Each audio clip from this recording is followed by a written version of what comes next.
I'm so glad you're with me today. We have so much to talk about. I want to start with this. If you are angry that Hillary Clinton won the popular vote by even more than I told you last week, but Donald Trump is going to be our next president, it almost sounds like I'm telling a joke, but no, Donald Trump is going to be our next president, then you can actually do something about it. And this is a bigger and bigger discussion among progressives and among some Republicans, where we know that in nearly 10% of elections, because of this thing called the Electoral College, the candidate with more votes doesn't become president. So we know about 2016 with Hillary Clinton. That's not even a week old.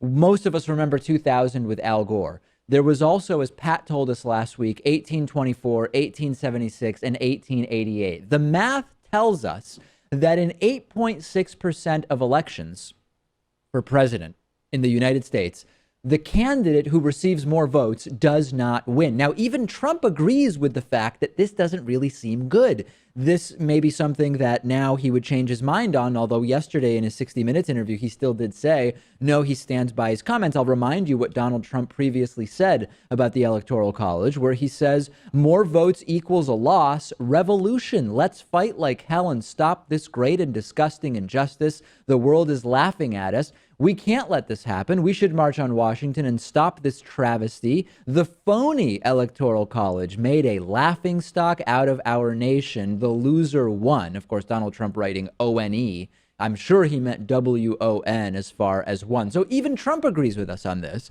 And I already discussed last week with you why this system is particularly terrible now, given that many of the reasons for the original creation of the Electoral College are no longer relevant. If you believe in one person, one vote, the Electoral College goes against that. And Pat explained last week the disproportionate power that voters in swing states have. But it's even more than that. Even the number of electoral votes doesn't directly relate to the number of voters in a state. And if you look based on population and electoral votes, for example, based on 2012 results, and we can put this graph up for people to see, a Texas voter has a quarter of the electoral power as a Wyoming voter. And this is based on the number of people per electoral vote. In Texas, there are 750,000 voters for one electoral vote. And as you can see here, as you go to the right of this graph, in North Dakota, in Alaska, in Vermont, there are fewer voters per electoral vote, meaning that voters have a different amount of electoral power. Now, this is totally aside from the reality that if you vote for the loser in your state, your vote essentially has no meaning and value. And this is where we even get the concepts of third-party protest votes and no votes and all of these other things. This is something that is a really big deal to a lot of people, and not just because it led to Hillary Clinton losing. Now, one path to changing this system is a constitutional amendment.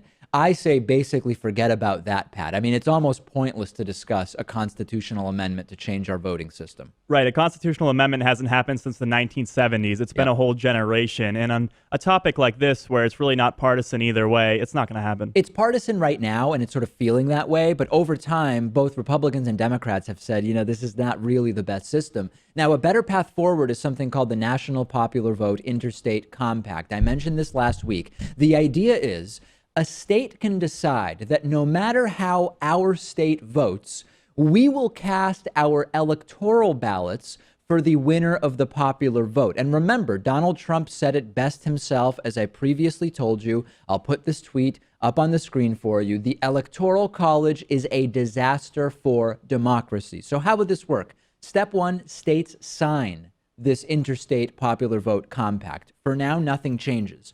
Once you have enough states agreeing to the National Interstate Popular Vote Compact, that in total they add up to 270 electoral votes, enough to win the election, they say from now on, we will give our electoral votes to whoever wins the popular vote. This is very popular. 70% support for a nationwide vote for president. And so far, there are 10 states plus the District of Columbia that are in favor of this. This is about 165 combined electoral votes. You need 105 more. There's active legislation in Arizona, in Michigan, in Pennsylvania, in Missouri. That would add 57 electoral votes, which would get us to 222.